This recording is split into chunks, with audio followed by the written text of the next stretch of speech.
নমস্কাৰ ADRE grade 3 grade 4 SSC আৰু অন্যান্য কম্পিটিটিভ এক্সামৰ বাবে এটা নতুন ভিডিঅ' আগবঢ়াইছোঁ। মই মনোৱাৰ হুছেইন আৰু মোৰ চেনেল মাষ্টাৰ অফ গ্ৰামাৰ। আজি মই তোমালোকৰ আগত জিকে লৈ আহিছোঁ। এই PDF-খিনি এখন ভাল কিতাপৰ পৰা সংগ্ৰহ কৰা হৈছে আৰু যিখিনি ইম্পৰ্টেণ্ট যিখিনি পৰীক্ষাত অহা দেখা যায় সেইখিনি লৈ তোমালোকক আলোচনা কৰিম। বাকীখিনি তোমালোকে পালে চাব। ভিডিঅ'টো সম্পূৰ্ণকৈ চাব, তেনেহ'লে বুজিব পাৰিব। মই চিৰিয়েল বাই চিৰিয়েল কৈ আছোঁ। বন্দিনী ভাৰত নামৰ নাটকখনৰ ৰচক কোন? বন্দিনী ভাৰত নামৰ নাটকখনৰ ৰচক হ'ল অম্বিকা গিৰি ৰায় চৌধুৰী। অম্বিকা গিৰি ৰায় চৌধুৰীয়ে এই বন্দিনী ভাৰত নামৰ নাটকখন লিখিছিল। এটা প্ৰশ্নই দুই ধৰণ বা তিনি ধৰণৰ কৈ সুধিব পাৰে, গতিকে মই তিনি ধৰণে উত্তৰ কৈছোঁ, তোমালোকে বুজি ল'বা।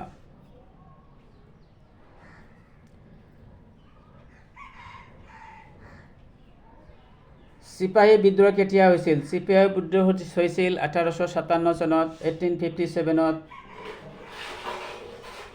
আৰু এই চিপাহী বিদ্ৰোহ কাৰ মাজত হৈছিল এইটো সুধিব পাৰে। ইংৰাজ আৰু মোগলৰ মাজত হৈছিল। মোগল সম্ৰাট চিৰাজউদ্দৌলাই শোচনীয়ভাৱে পৰাজিত কৰে। ইয়াৰ আঁৰতে আছিল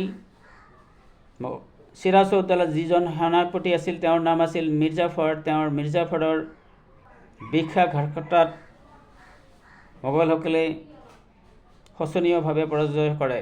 মনত ৰাখিব।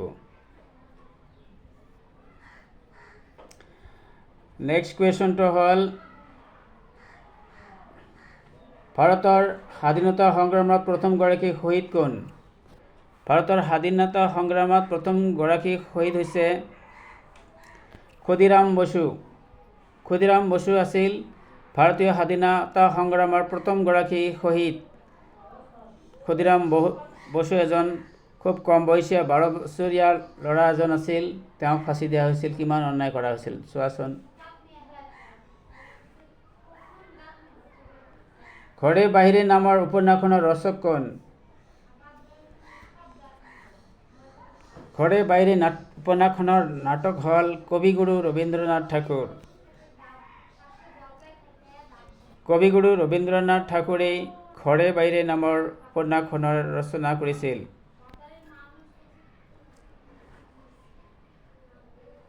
বংগ বিভাজন কেতিয়া বাতিল কৰা হৈছিল? বংগ বিভাজন হৈছিল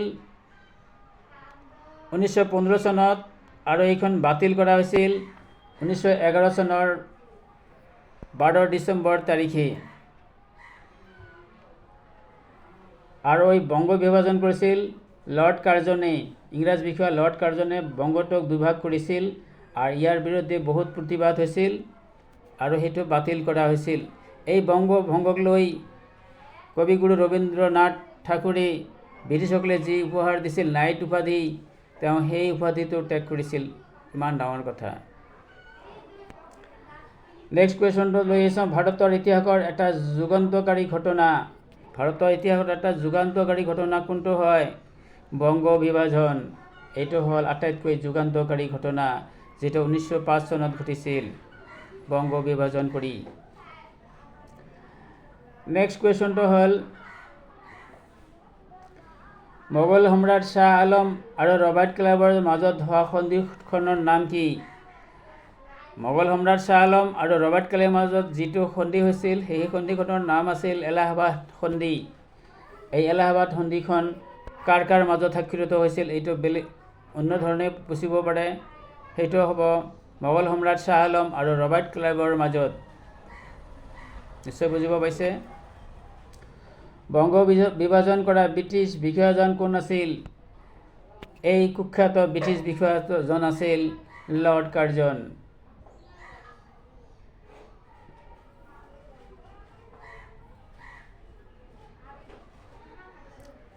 বন্দে মাতৰম গীতৰ ৰচক কোন?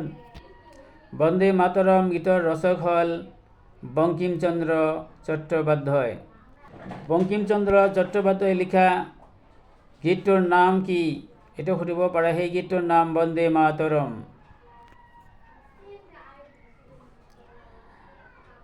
ভাই ভাই এক ঠাই প্ৰবন্ধটোৰ লিখক কোন? ৰবীন্দ্ৰনাথ ঠাকুৰ। এনচাৰটো হ'ল ৰবীন্দ্ৰনাথ ঠাকুৰ। ৰবীন্দ্ৰনাথ ঠাকুৰে ভাই ভাই একক প্ৰবন্ধটো লিখিছিল। হ'ল সৰ্বভাৰতীয় মুছলিম লীগ প্ৰতিষ্ঠা কৰিছিল সলিমুল্লাহে সৰ্বভাৰতীয় মুছলিম লীগ প্ৰতিষ্ঠা কৰিছিল। স্বৰাজ আমাৰ জন্ম স্বত্ব অধিকাৰ কথাষাৰ কৈছিল কোনে? কথাষাৰ কৈছিল বাল গংগাধৰ তিলকে। বাল গংগাধৰ তিলকে কৈছিল স্বৰাজ আমাৰ জন্ম অধিকাৰ, এইটো আমি দিব লাগে।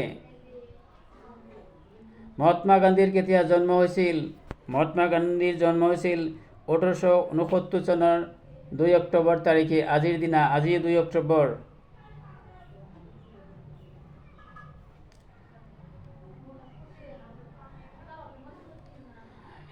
হিমান্ত গান্ধী নামেৰে কাক জনা হৈছিল? হিমান্ত গান্ধীৰ নামেৰে কাক জনা যায়? আব্দুল গফুৰ খানক। আব্দুল গফুৰ খানক কি বুলি জনা যায়? হিমান্ত গান্ধী নামেৰে জনা যায়। আজাদ হিন্দ ফৌজৰ প্ৰতিষ্ঠাতা আছিল। আজাদ হিন্দ ফৌজ কোনে গঠন কৰিছিল? ৰামবিহাৰী বসুৱে আজাদ হিন্দ ফৌজ গঠন কৰিছিল। মনত ৰাখিব, এইটো ইম্পৰ্টেণ্ট। নাটাল ক'ত অৱস্থিত? নাটাল দক্ষিণ আফ্ৰিকাত অৱস্থিত। নাটাল ক'ত অৱস্থিত? দক্ষিণ আফ্ৰিকাত নাটাল অৱস্থিত। এইটো সুধিব পাৰে, নাটাল ক'ত অৱস্থিত? এনচাৰ হ'ব দক্ষিণ আফ্ৰিকাত। ভাৰতৰ পৰা ব্ৰিটিছ ৰাজত্ব অৱসান হৈছিল। ভাৰতৰ পৰা আমি স্বাধীনতা লাভ কৰাৰ পৰাই ভাৰতত ব্ৰিটিছসকলৰ ৰাজত্বৰ অৱসান ঘটে, সেইটোৱে জানো। সেইটোৱে হ'ব 1947 চনৰ 15 আগষ্টৰ পৰা। ইয়াৰ অপশ্যন এইটো ৰাইট, 1947 বুলি দিয়া আছে। পাকিস্তানৰ প্ৰথম গভৰ্ণৰ জেনেৰেলজনৰ নাম কি আছিল? পাকিস্তানৰ প্ৰথম গভৰ্ণৰ জেনেৰেলৰ নাম আছিল মহম্মদ আলী জিন্না। এইটো সুপৰিচিত নাম, মহম্মদ আলী জিন্না। ভাৰতত যেনেকৈ জৱাহৰলাল নেহৰু প্ৰথম প্ৰধানমন্ত্ৰী আছিল, পাকিস্তানতো সেইদৰে এই মহম্মদ আলী জিন্না প্ৰথম গভৰ্ণৰ জেনেৰেল আছিল। মনত ৰাখিব। বাংলাদেশ কেতিয়া গঠন হৈছিল? বাংলাদেশ 1971 চনত যুদ্ধ আৰম্ভ হৈছিল আৰু স্বাধীন হৈছিল 1972 চনত। আৰু এই বাংলাদেশ স্বাধীন হোৱাত ভাৰতৰ ভূমিকা যথেষ্ট আছে।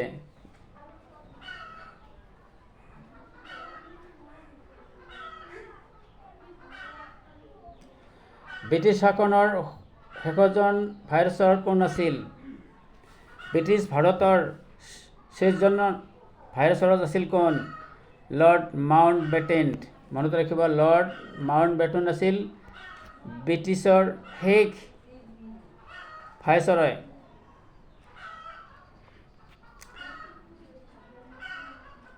নেক্সট কুৱেশ্যনটো লৈ আহিছোঁ। তলৰ কোনজন লিখকৰ ৰচনাৰ দ্বাৰা গান্ধীয়ে সত্যাগ্ৰহৰ ধাৰণা লৈছিল? সেই ধাৰণা লৈছিল তেওঁ থেৰ নামৰ ব্যক্তিজনৰ পৰা। থৰ নামৰ ব্যক্তিজনৰ পৰা তেওঁ মহাত্মা গান্ধীয়ে সত্যাগ্ৰহৰ ধাৰণাটো লৈছিল। নামটো কি? থৰ। ৰাওলাট আইনটো নালাগে। ব্ৰিটিছ চৰকাৰে প্ৰদান কৰা নাইট উপাধি ত্যাগ কৰা ব্যক্তিজন, এইটো অলপ আগতেই কৈছোঁ, ৰবীন্দ্ৰনাথ ঠাকুৰ। তেওঁ নাইট উপাধি ত্যাগ কৰিছিল। নাট্যশাস্ত্ৰৰ ৰচকজন হ'ল, নাট্যশাস্ত্ৰৰ ৰচক হ'ল ভাৰতমুনি। এইটো মনত ৰাখিব, ভাৰতমুনিয়ে কি লিখিছিল? নাট্যশাস্ত্ৰ। তলৰ কোনটো ধ্ৰুপদী নৃত্য নহয়? ধ্ৰুপদী নৃত্য কোনটো নহয়? বিহুটো নহয় আৰু বাকীবিলাক হয়। তেনেহ'লে ধ্ৰুপদী নৃত্য কোনবিলাক? কথাকলি। এনচাৰটোতো বিহু হ'ব, বিহুটো ধ্ৰুপদী নহয়। তেনেহ'লে ধ্ৰুপদী কোনবিলাক সেইটো জানিব লাগিব নিশ্চয় আমাৰ। কথাকলি, কথক আৰু মণিপুৰী, এইবিলাক ধ্ৰুপদী নৃত্য। তুৰ্বী-বাবৰ ৰচনা কোনে কৰিছিল? বাবৰে ৰচনা কৰিছিল। তুৰ্বী-বাবৰ। তুৰ্বী-বাবৰে ৰচনা কৰিছিল, বাবৰে। নেক্সট কুৱেশ্যনটো আছে, কোন ঠাইত আকবৰ স্মৃতি ৰক্ষাৰ বাবে বুলেন দৰ্জা সজা হৈছিল? এইটো গুজৰাটত। মানে আকবৰৰ যেতিয়া মৰিছিল তেওঁৰ স্মৃতি ৰক্ষাৰ বাবে বুলন্দ দৰ্জা সাজিছিল ক'ত? গুজৰাটত।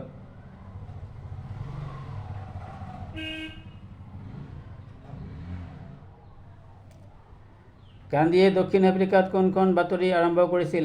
গান্ধীজী যেতিয়া দক্ষিণ আফ্ৰিকাত আছিল তেতিয়া তেওঁ ইণ্ডিয়ান অপিনিয়ন নামৰ বাতৰি কাকত আৰম্ভ কৰিছিল। Indian opinion. মোৰ সত্য অন্বেষণ কাহিনীৰ ৰচক কোন? মহাত্মা গান্ধী। মহাত্মা গান্ধীয়ে মোৰ সত্য অন্বেষণ নামৰ কাহিনীটো লিখিছিল।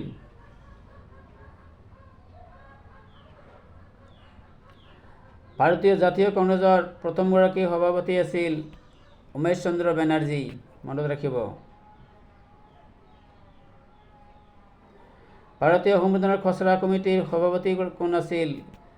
বি.আৰ. আম্বেদকাৰ। বি.আৰ. আম্বেদকাৰ আছিল ভাৰতীয় সংবিধানৰ খচৰা কমিটিৰ সভাপতি আছিল BR. Ambedkar. North east council নামৰ পৰিষদ গঠন কৰিছিল ভাৰত চৰকাৰে। কোনে কৰিছিল? ভাৰত চৰকাৰে গঠন কৰিছিল নৰ্থ ইষ্ট কাউন্সিল। ৰাণী গাইডালুৱে গঢ়ি তোলা আন্দোলনটো হ'ল? ৰাণী গাইডালুৱে গঠন কৰা আন্দোলনটোৰ নাম হৈছে হেৰেকা আন্দোলন। হেৰেকা আন্দোলন কোনে গঠন কৰিছিল? ৰাণী গাইডালুৱে। নাগাসকলে কোনটো চৰাইক ত্ৰাণকৰ্তা চৰাই হিচাপে বিবেচনা কৰে? নাগাসকলে ধনেশ চৰাইক ত্ৰাণকৰ্তা হিচাপে বিবেচনা কৰে। ধনেশ চৰাইক কোনে ত্ৰাণকৰ্তা হিচাপে বিবেচনা কৰে? এইটো ওলোটাকৈ দিব পাৰে, তেনেহ'লে উত্তৰটো হ'ব নাগাসকলে। ৰাজা বীৰবল উপাধি কাক দিয়া হৈছিল? ৰাজা বীৰবল উপাধি কাক দিয়া হৈছিল? মহেশ দাসক। মহেশ দাসক বীৰবল হিচাপে উপাধি দিয়া হৈছিল। 1498 চনত ভাৰতৰ পশ্চিম উপকূলত অৱতৰণ কৰা ভাস্কো দা গামা আছিল এজন পৰ্তুগীজ নাবিক। তেওঁ আছিল পৰ্তুগীজ নাবিক। ভাস্কো দা গামা কোন নাবিক আছিল? পৰ্তুগীজ নাবিক। এইটো সদায় বহুত পৰীক্ষাত অহা দেখা গৈছে। মহাবীৰ পূৰ্বতে জনাজাত আছিল। মহাবীৰ নামটোৰ আগত কি আছিল? বৰ্ধমান আছিল। এইটো সকলোৱে জানো, বৰ্ধমান।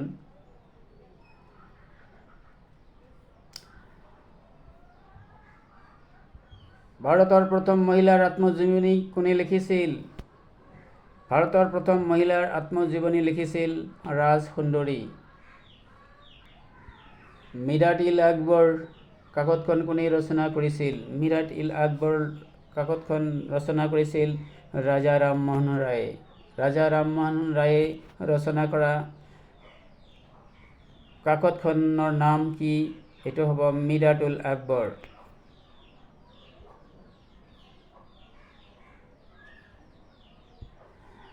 ভাৰতীয় জাতীয় কংগ্ৰেছৰ প্ৰথম মহিলা সভাপতি আছিল? ভাৰতীয় জাতীয় কংগ্ৰেছৰ প্ৰথম মহিলা সভাপতি আছিল এনি বেচাণ্ট। এনি বেচাণ্ট আছিল ভাৰতৰ জাতীয় কংগ্ৰেছৰ প্ৰথম মহিলা সভাপতি।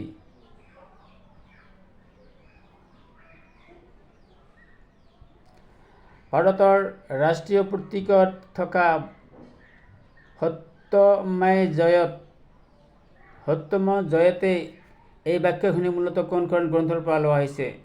ভাৰতীয় ৰাষ্ট্ৰীয় প্ৰতীকটোৰ নাম হৈছে অশোক স্তম্ভ, আৰু অশোক স্তম্ভত সত্যমে জয়তে বুলি লিখা যি হৈছিল সেইটো কোন গ্ৰন্থৰ পৰা লোৱা হৈছিল? এইটো মনত ৰাখিব। সেইটো উপনিষদৰ পৰা লোৱা হৈছিল।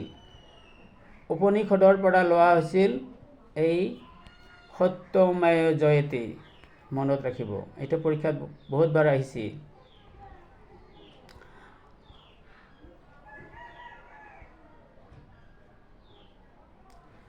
পৃথিৱীৰ প্ৰাচীনতম লিখিত ধৰ্মগ্ৰন্থখনৰ নাম কি?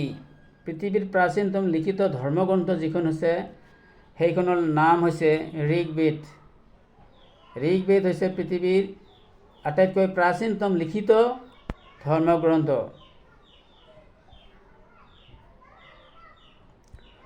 ভাৰতলৈ অহা জলপথটো কোনে আৱিষ্কাৰ কৰিছিল? এইটোতো ভাস্কৰ দা গামা, এইটো আগতে কৈছোঁ। এই এটা প্ৰশ্নই বাৰে বাৰে বেলেগ বেলেগ কৈ দি থাকে।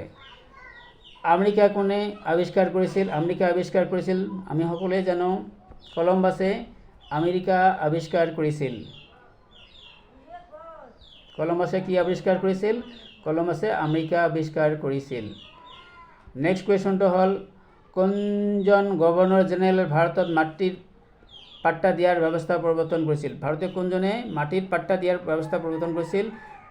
লৰ্ড হেষ্টিংছে।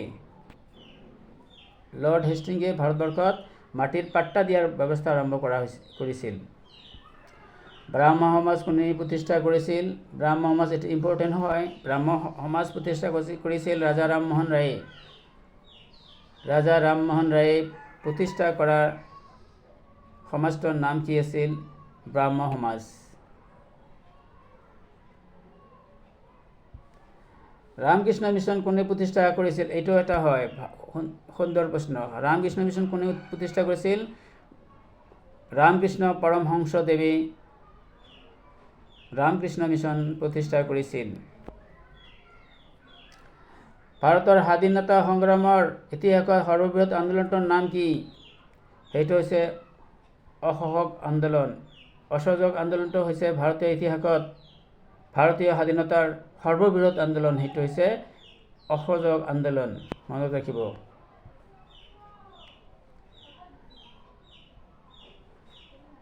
জালিয়ানৱালাবাগৰ হত্যাকাণ্ড কেতিয়া সংঘটিত হৈছিল? জালিয়ানৱালাবাগৰ হত্যাকাণ্ড কেতিয়া সংঘটিত হৈছিল? 1919 চনত জালিয়ানৱালাবাগৰ হত্যাকাণ্ড সংঘটিত হৈছিল। ভাৰতীয় জাতীয় কংগ্ৰেছৰ প্ৰথম অধিৱেশন হৈছিল কিমান চনত? 1885 চনত। আৰু এইটো মুম্বাইত হৈছিল প্ৰথম অধিৱেশনটো। ক'ত হৈছিল? মুম্বাইত। ভাৰতীয় জাতীয় কংগ্ৰেছৰ প্ৰথম অধিৱেশনটো ক'ত হৈছিল? মুম্বাইত হৈছিল। ভাৰতৰ প্ৰাচীনতম ভাষাটোৰ নাম? ভাৰতৰ আটাইতকৈ প্ৰাচীনতম ভাষা হৈছে সংস্কৃত। আমি সকলোৱে জানো সংস্কৃতটো হৈছে ভাৰতৰ আটাইতকৈ প্ৰাচীন ভাষা। শ্ৰদ্ধেয় দৰ্শক মণ্ডলী, আজিৰ এই ভিডিঅ'টোৰ দ্বাৰা যদি তোমালোকৰ উপকৃত আহে, তোমালোকৰ শ্ৰদ্ধেয় দৰ্শক মণ্ডলী, আজিৰ এই ভিডিঅ'টোৰ পৰা যদি তোমালোকৰ উপকৃত হয়, তেনেহ'লে এই ভিডিঅ'টোত এটা লাইক দিব আৰু চেনেলটো পাবলৈ মোৰ এই চেনেলটো ছাবস্ক্ৰাইব কৰি মোৰ চেনেলটোৰ লগত থাকিব। ধন্যবাদ। আকৌ কৈছোঁ, শ্ৰদ্ধেয় দৰ্শক মণ্ডলী, আজিৰ এই ভিডিঅ'টোৰ দ্বাৰা যদি তোমালোকৰ উপকৃত হয়, তেনেহ'লে ভিডিঅ'টোত এটা লাইক দিব আৰু এনেধৰণৰ ভিডিঅ' পাবলৈ মোৰ চেনেলটো শ্ৰদ্ধেয় দৰ্শক মণ্ডলী, আজিৰ এই ভিডিঅ'টোৰ দ্বাৰা যদি তোমালোকৰ উপকৃত হয়, তেনেহ'লে ভিডিঅ'টোত এটা লাইক দিব আৰু মোৰ এই চেনেলটো পাবলৈ, এনেধৰণৰ ভিডিঅ' পাবলৈ মোৰ এই চেনেলটো ছাবস্ক্ৰাইব কৰি চেনেলটোৰ লগত থাকিব। ধন্যবাদ।